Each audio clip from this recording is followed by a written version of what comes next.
こんにちは、ぴょんです。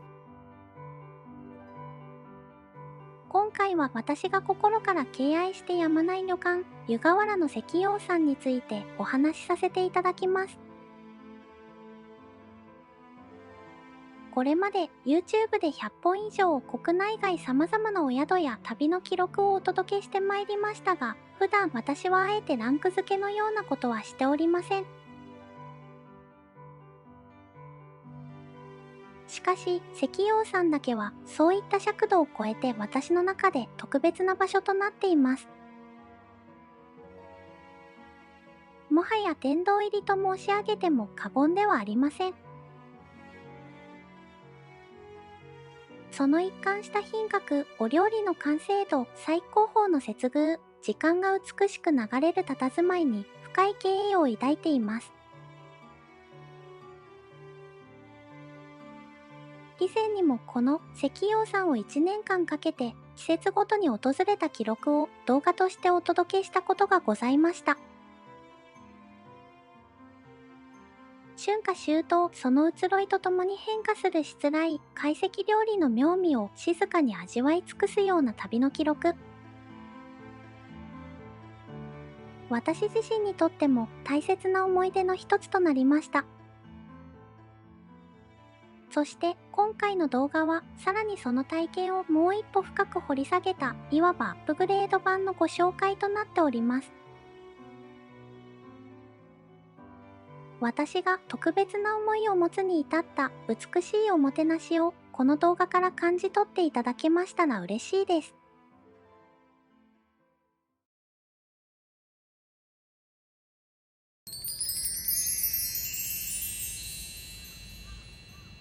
9月の下旬、秋の始まり。心待ちにしていた石陽さんへの宿泊の日です。私が初めて石陽さんを訪れたのは2年前の冬で、その時に宿泊したのがこの岩戸のお部屋でした。本間10畳、寝室10畳の二間続きでスイート仕様になっています。上質で落ち着く空間です。ぼかしは中秋の名月にちなみ、うさぎの剰余まんじゅう。まだ暑さの残る時期ですので、明日バチャは冷たいものを。母香は今の季節に合わせて軽めの香りに変えられているそうです。石陽さんに足を踏み入れると感じるのがセロトニンやオキシトシンがあふれるような多幸感、充足感。平和で穏やかな幸せが全身の隅々まで行き渡るような感覚があります。安心して身を委ね、リラックスできる唯一のお宿です。9月下旬に入っても各地で35度を超える猛暑日が記録される中、それでも通り過ぎる風が少しずつ秋の匂いを運んできています。本日の湯河原は最高気温が27度で最低気温が20度。湯河原は都心に比べると暑い時期に涼しく、寒い時期に暖かく、年間を通じて過ごしやすい気候が特徴です。車高のブラインドは電動で操作できました。私が感じている良いお宿に共通しているポイントの一つに適切に改修が行われているということがあります。衛生的で清潔な空間の提供は宿泊施設の中で最も大切なことだと思うからです。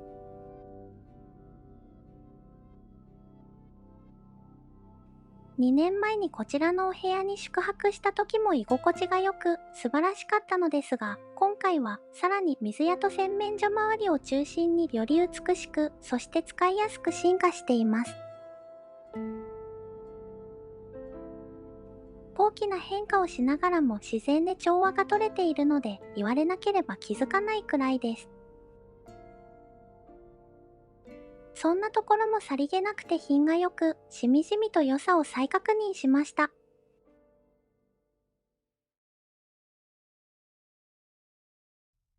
夜ご飯のお時間です。朝陽のお節句にちなみ、菊のお花を食前酒に浮かべていただきました。お箸は濡らしてあるなど、細かなところまで配慮が抜かりありません。先付けは落花生豆腐。香りと風味が抜群に良いです。八寸はおかひじきの白あえ、サバ寿司、枝豆からし煮、丸十唐揚げ、蒸しアワビ、新銀杏、鴨ロース煮。一つ一つすべて美味しいです。続いてはハムと松茸のお鍋を中井さんが目の前で作ってくださいます。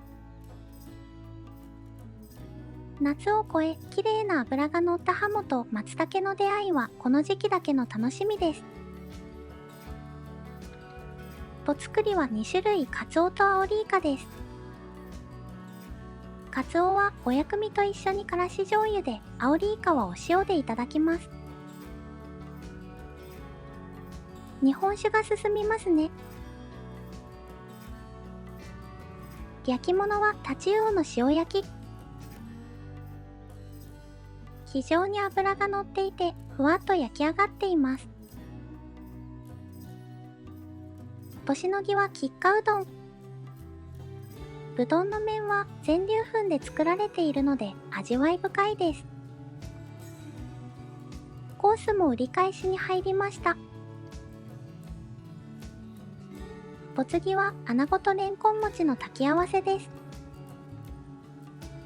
シー魚として毛ガニとウニの湯治巻き。湯葉で包んで揚げてあります。とめ魚はさっぱりと春菊としめじの酢浸し。お食事はマスの助とイクラ。脂が乗っていて味が良く、日本産の天然物は希少で高価です。水菓子は色とりどりのぶどうをシャルドネのゼリーで寄せたもの。甘味は南京餅です。今夜も最高のお料理でした。幸福感に包まれながら体をゆっくり休めます。おやすみなさい。石陽さんのお食事は朝も楽しみです。お目覚めのドリンクは甘夏を皮ごと絞ったジュースをいただきました。柑橘のジュースは季節ごとに内容が変わりますので、季節の移ろいを感じられて面白いです。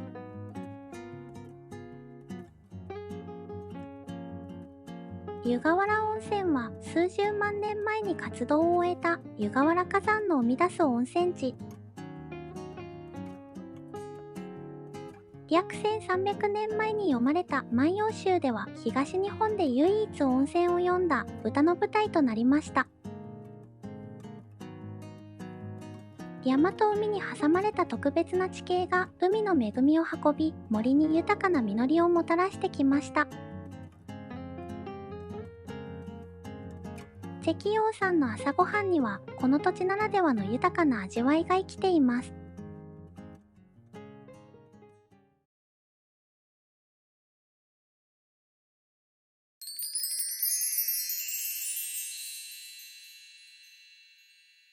木々がきれいに色づき始めた12月の上旬、2ヶ月半ぶりに大好きな場所に戻ってきました。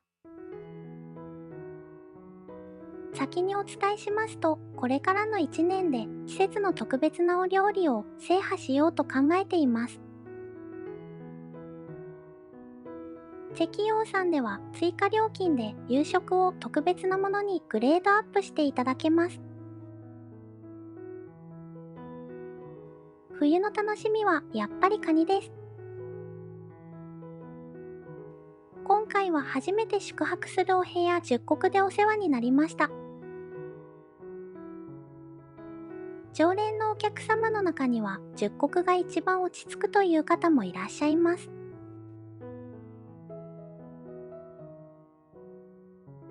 10畳一間のシンプルな作りで床の間と4畳半くらいの広縁が設けられています。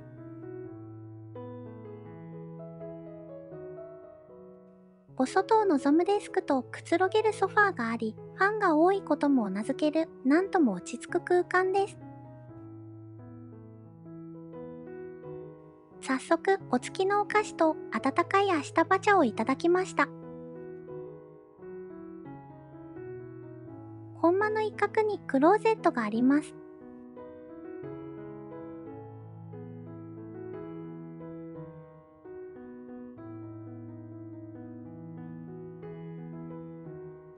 浴衣が2着用意されていますので、夕食時と朝食時で分けられて良いです。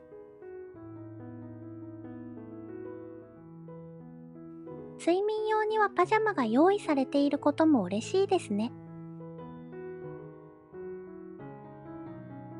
冬のため加湿器がお部屋に入っていました。テレビにはさりげなくカバーがかけられていますので、景観に触りません。私たちがよくお水を飲むので、水屋にはおそらく通常より多めにミネラルウォーターをご用意くださっています。それではお水を持ってお風呂場へ。温泉のぬくもりが染み入る季節。冬至の月、温泉には柚子が用意されています。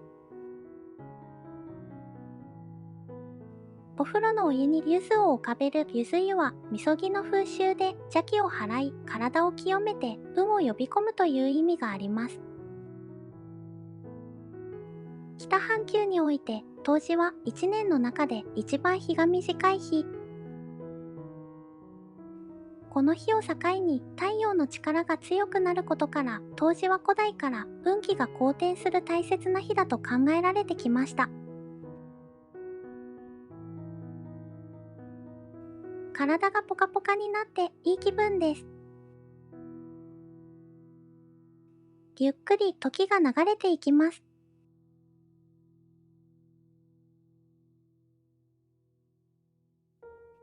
さて、お夕食の時刻となりました。非常に立派な松葉ガニをご用意いただいています。本日のカニは兵庫県津山港で水揚げされた 1kg 以上ありそうなものです。季節のお酒として自家製のレモン酒が供されました。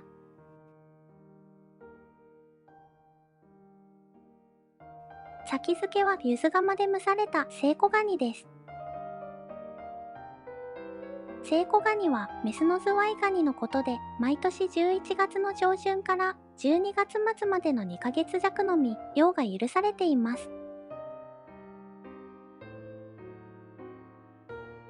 ハッスンはサバ寿司、大黒しめじの殻に今年出来たての自家製カラスミ、伊勢海老とハモの卵を和えたものなど、お酒の進むお料理が盛り合わせになっています。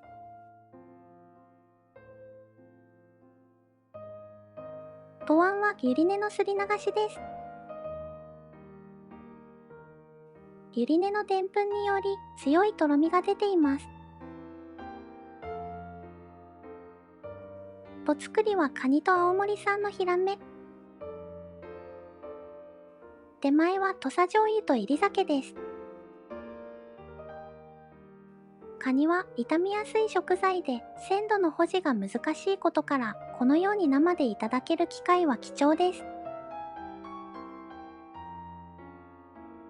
クリストフルのカニフォーク。ほうじ茶のフィンガーボール。これから中井さんが目の前でカニを焼いてくださいます。世界で一番高級なカニである日本のズワイガニ。11月の上旬から漁が解禁になり、メスは12月末まで、オスは3月末まで、1年のうちの限られた期間のみ楽しむことができます。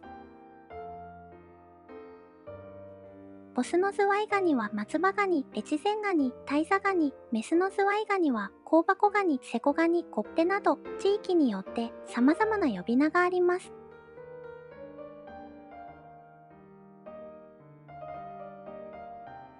コーラ酒も作っていただけました。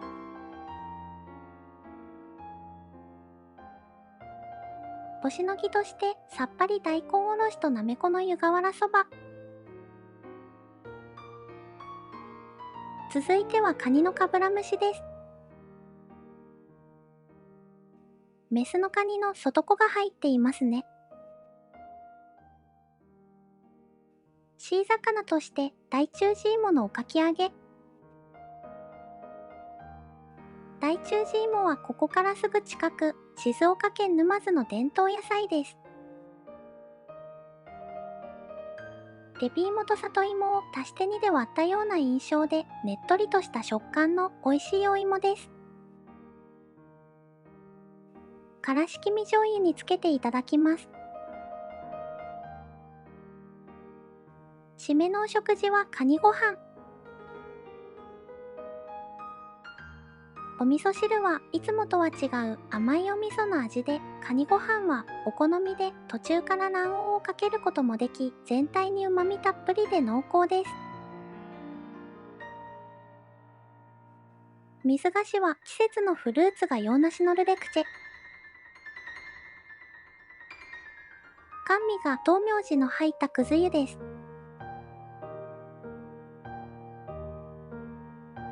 ごちそうさまでした。ちょうど良い頃合いに中井さんがお布団を敷きに来てくださいます。静かで心地の良い日本の夜。おやすみなさい。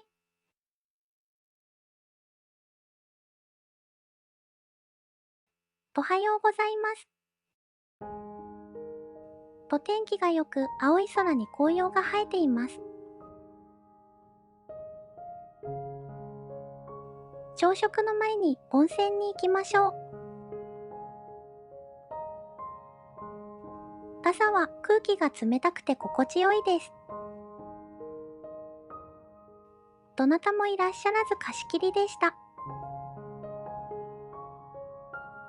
大浴場は1日目と2日目で男女が入れ替わる方式で、私が好きなこちらの展望風呂はいつも女性が2日目ですので、チェックイン日はお部屋の温泉を、チェックアウト日は大浴場の温泉を楽しむというルーティーンにしています。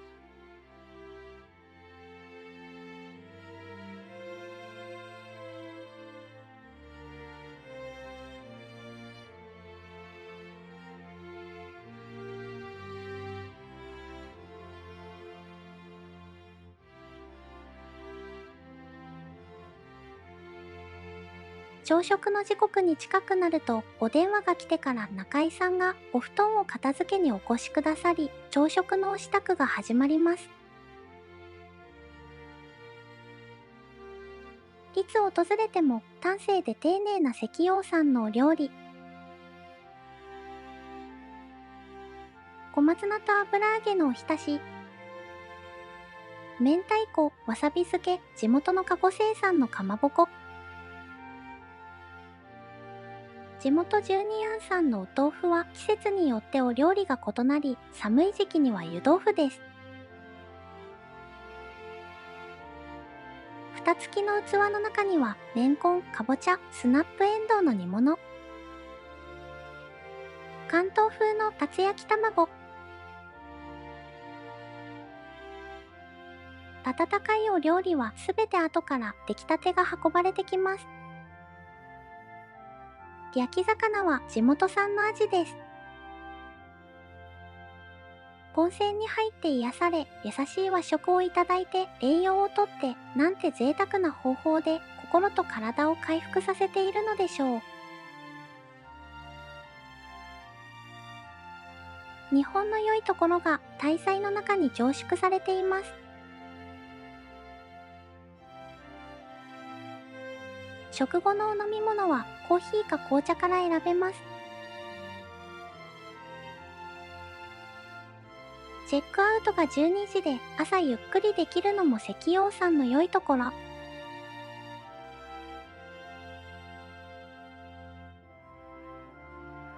少し食休みをしてお腹を落ち着けたら、最後にお部屋の温泉に入って体を温めてから帰りましょう。石陽山の温泉は湯冷めしにくく、暖かさが長く続きます。今回も幸せな時間でした。チェックアウト後は石陽山のご主人から紅葉を見るのにおすすめしていただいた熱海の MOA 美術館を訪れました。石陽山から MOA 美術館までは車で20分くらいです。11月中旬から12月上旬にかけてお庭の紅葉が赤く染まり、知る人ぞ知るもみじ狩りスポットとして人気を集めています。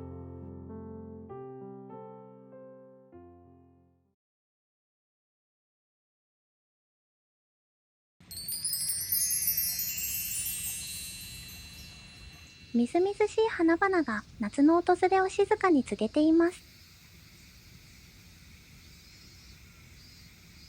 私は再び日本の名宿、石陽山ののれんをくぐります。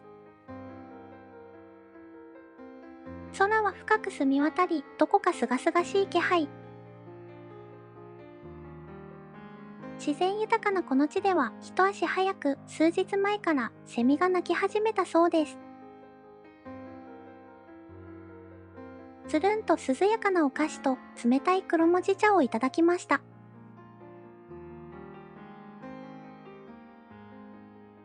今回お世話になるのは最上級客室である離れの観月庵です。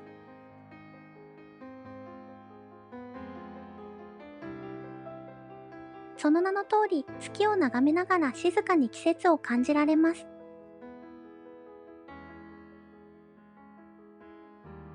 玄関に足を踏み入れた瞬間、ほのかに香るお香の香りと凛とした空気に癒されました。寝室には畳に低くしつらえられたベッドが2台並んでいます。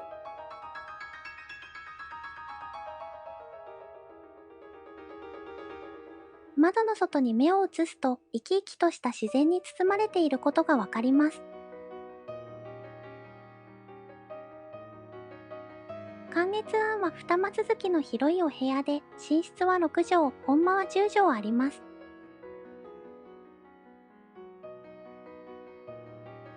この本間の開放感が素晴らしいです。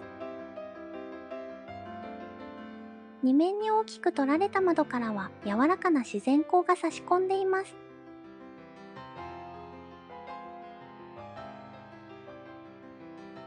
石陽山は何度訪れても毎回その素晴らしさが更新されていくすごいお宿です。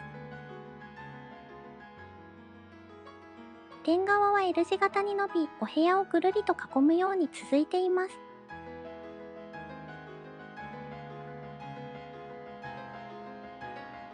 本間には液晶テレビも備えられていますが、その姿は初めから目に入ることはありません。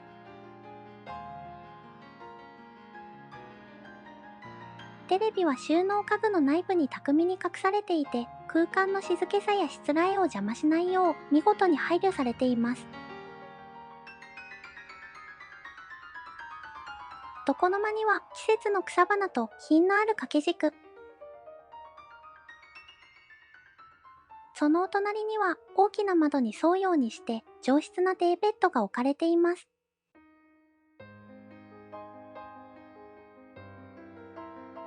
本間の奥まった一角にはこじんまりとした書斎スペースもしつらえられています。こちらにも窓があり明るい空間です。続いてはバスルームをご案内いたします。すでにヒノキの香りが空間いっぱいに広がっています。洗面台や鏡周りもシンプルで美しく整えられ、隅々まで磨き上げられた空間から細やかな配慮と品格が伝わってきます。お風呂場の扉を開けると、そこは自然の中の隠れ湯のような落ち着いた空間が広がっています。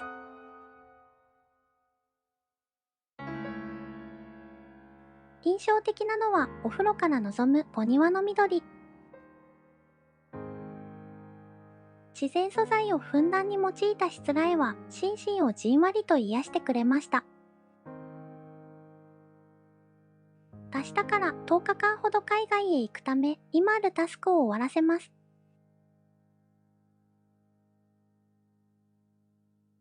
なんとか仕事が終わり、もうあとは心置きなくリラックスできそうです。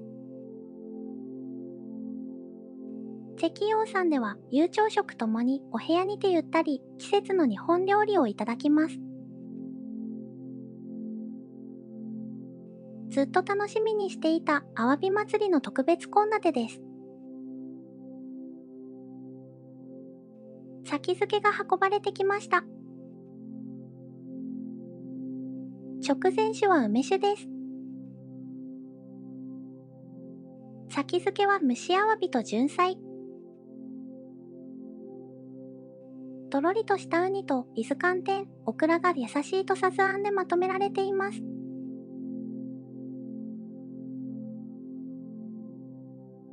しっかりとしたアワビの旨味と夏らしい清涼感を感じました。献立を確認し、次は8寸だと知っておりますので、日本酒が必要不可欠です。七夕にちなみ、カジの葉が添えられた8寸には、笑顔の止まらない品々が並んでいます。この8寸とお酒はたまらないですね。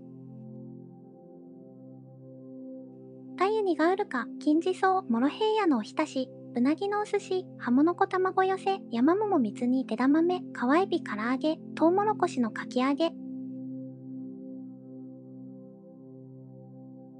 とあんはハムと冬瓜のお鍋仕立てです。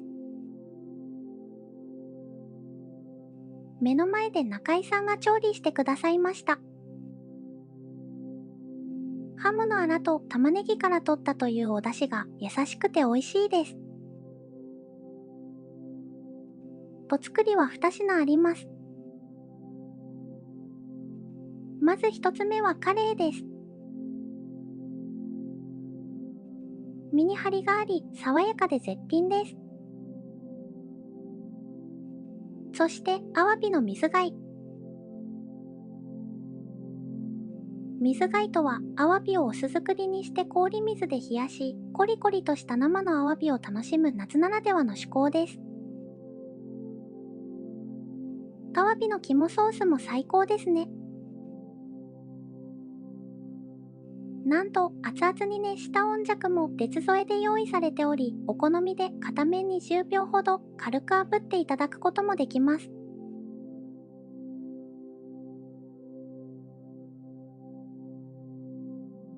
焼き物は鮎の炭火焼きです。香ばしく焼き上げられた鮎にタデ酢が添えられ、夏らしい香りと苦みが食欲を誘います。おしのぎは夏大根とすだちが添えられた全粒粉の冷製うどん。非常にさっぱりした一品で、お口をすっきりさせてからお次の揚げ物に続きます。シー魚はアワビの薄衣揚げです。衣の香ばしさと中のアワビの柔らかさが見事に調和しており、素材の魅力が余すことなく引き出されています。炊き合わせは水なす、生麩、インゲン、上からクリーミーなごまあんがかかっています。一見植物性の素材だけですが、おそらくお出汁に甲殻類が使われており、豊かな風味が広がる素晴らしいお料理でした。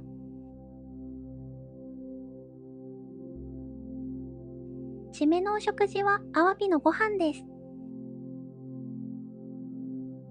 赤だしと香のものを添えていただくこの締めくくりはまさに贅沢の極み。この赤だしがまた良い塩梅で本当に美味しいのです。さらに贅沢なことにウニとアワビの肝ソースも用意されています。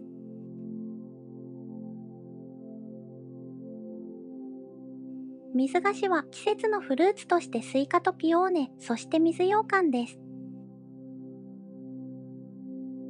食後の余韻を優しく整えてくれました。こうして石陽山での夕食が静かに幕を閉じました。一皿一皿に込められた丁寧な手仕事と美的センスが素晴らしいです。中井さんの所作や言葉も滑らかで、心を預けて過ごせる安心感が食の満足をさらに深くしてくれます。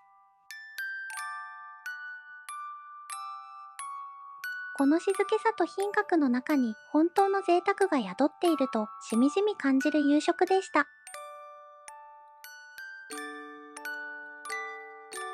石陽山の夜は暖かく安心感に満ちています。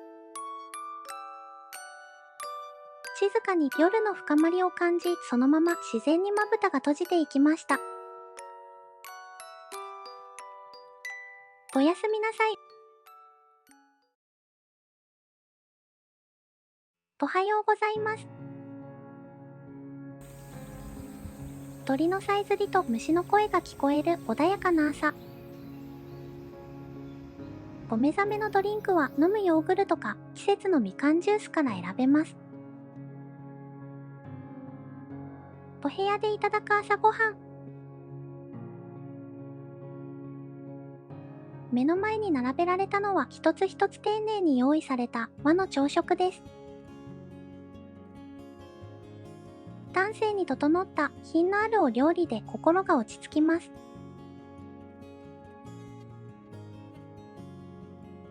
食後は少し胃を休めて、その後お部屋のお風呂を堪能しました。消化のためには食後1時間ほど空けると良いようです。チェックアウトの12時までゆったり過ごさせていただきました。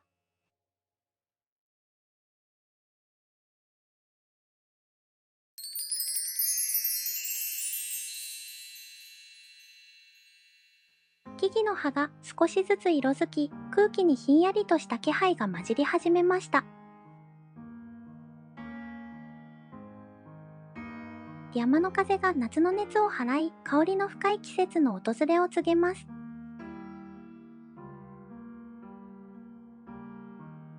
今年もまた秋の香りが山に満ちる頃、石陽山を訪れました。こちらに宿泊させていただくのはもう8回目となりました。それだけ何度もリピートするほど愛してやまない旅館です。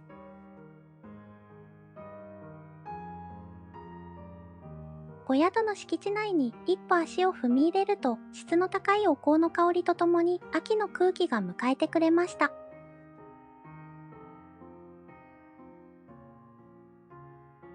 午後の光が柔らかく感じられます。さて、今回私が滞在するのは石陽山の中でも特別な離れのお部屋の一つ、総楽庵です。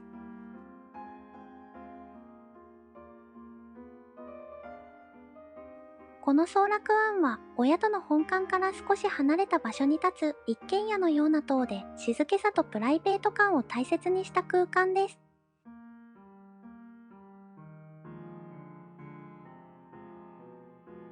玄関を入った目の前の襖を開けると、まず本間があります。8畳の本間と4畳の広縁、そしてそれをぐるりと囲むように広々としたテラスがあります。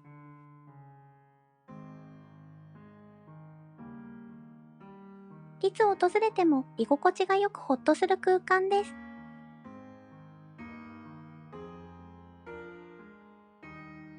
ちょうどこの季節はソーラクアンのお庭に金木犀が咲いていました。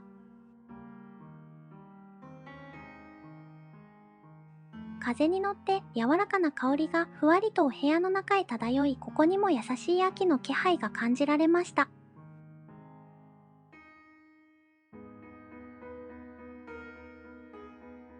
ソーラクアンは外から見てもお庭に囲まれた独立性がよく感じられます。季節の移ろいをお部屋の窓越しに感じられるその余白こそが、こちらに滞在する時間を豊かにしてくれます。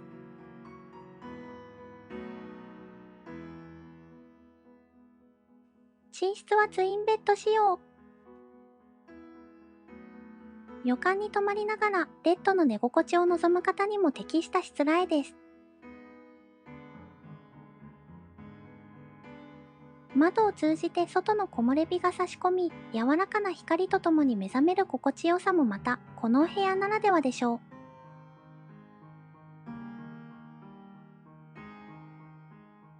お部屋の廊下の途中には水屋があり、中井さんは玄関ではなく水屋から出入りされます。そしてこのお部屋の最大の魅力の一つがバスルームです。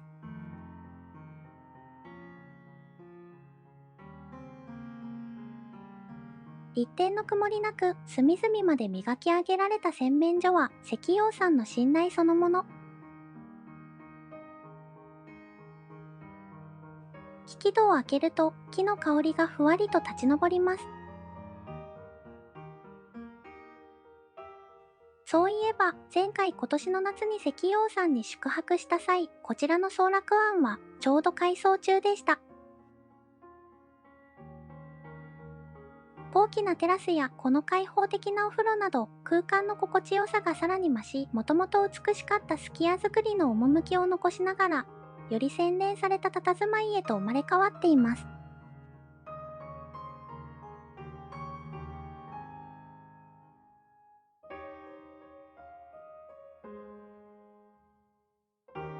一息つくと中井さんが和菓子とお茶を運んできてくださいました。のんびり外を眺めながら思い思いの時間を過ごします。夜の帳が下り、静けさがそっとお部屋を包んでいます。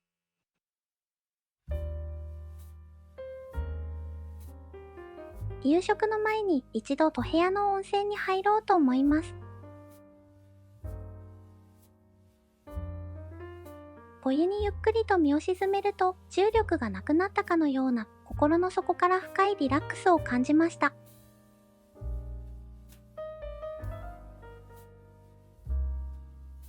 これほど安らぐ瞬間は他にありません。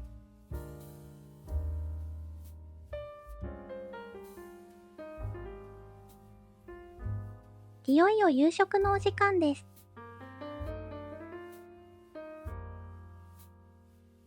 この夜は秋の香りを存分に味わう松茸の特別献立をお願いしてあります。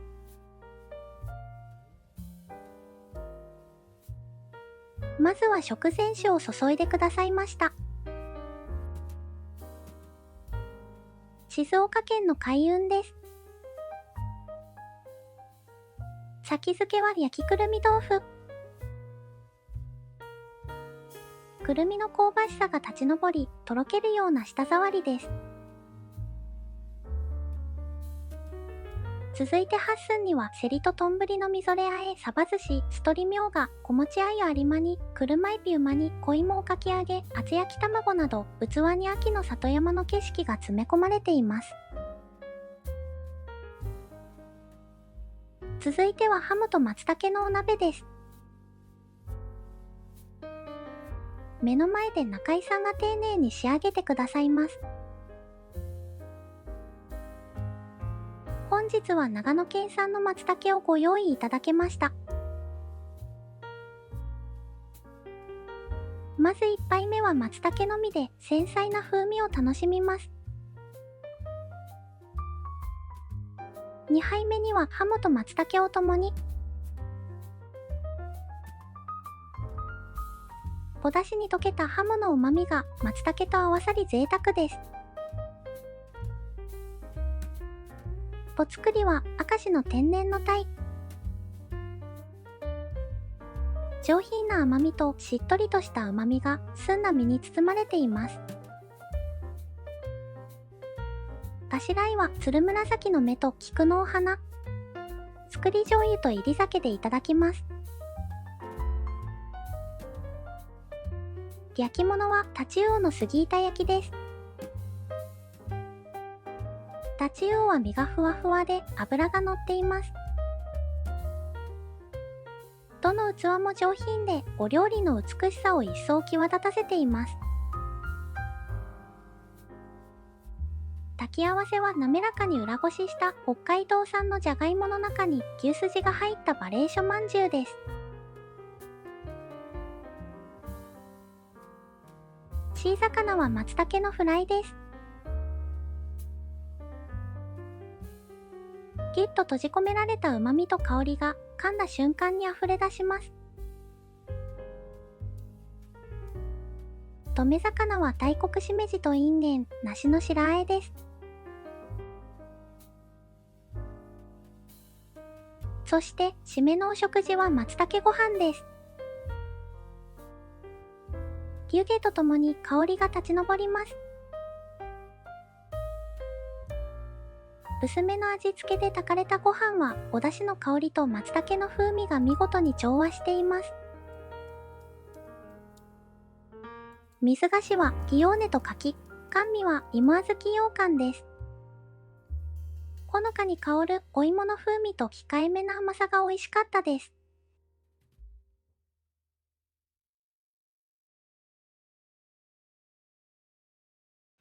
石陽さんに通わせていただくようになってまだ数年ですが、人生の節目ごとに立ち寄りたくなる心の拠り所のような存在になっていることを感じます。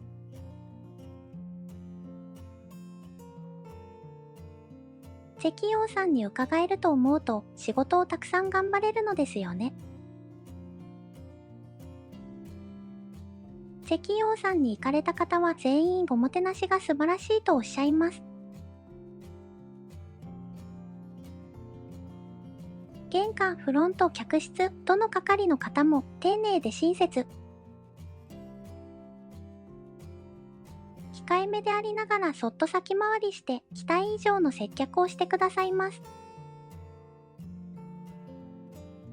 そのプロフェッショナルな心配りこそがまた帰りたくなる理由です。これからも新しい感動と優しい幸せをいただきに、またのれんをくぐらせていただきたいと思っています。現在、石陽さんの客室は全8室。料金につきましては、こちらの表にまとめました。この動画を通して石陽さんの魅力を皆様へお届けできていましたらとても嬉しく思います。それではまた次回の動画でお会いしましょう。最後までご覧いただきましてありがとうございました。